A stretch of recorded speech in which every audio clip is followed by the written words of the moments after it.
Hi, this is Stieg Strand with Remax Results. I wanted to talk to you just a little bit about making a market value assessment of a home. Sometimes it's called a competitive market analysis or a comparative market analysis.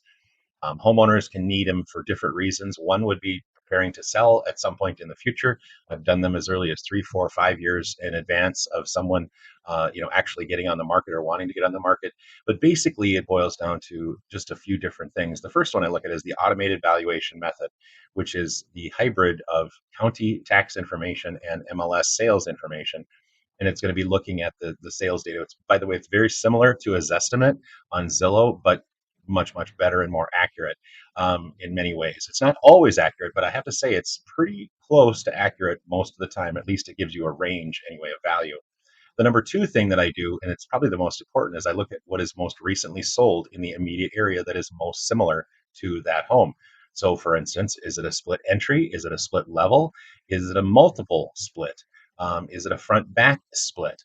How many bedrooms does it have? How many bathrooms does it have? That sort of thing. Is it a two-story?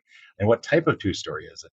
And so a lot of these style and design issues are very, very important. You do not want to compare a split level to a Rambler, and you don't want to compare a two-story to a Rambler, et cetera, because those values are going to be very different based on a number of things. So that's one other thing is the style or design of what's recently sold. And then last but not least is I'll talk to them about their motivation. Like I've mentioned before, are they thinking about selling in 2 months? Are they thinking about selling in 2 years?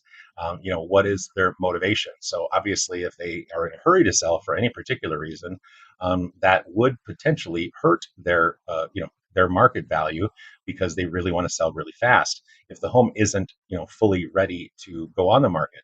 But most of the time, when people are thinking about selling their home and when they're evaluating their home for sale, most of the value is already kind of baked in.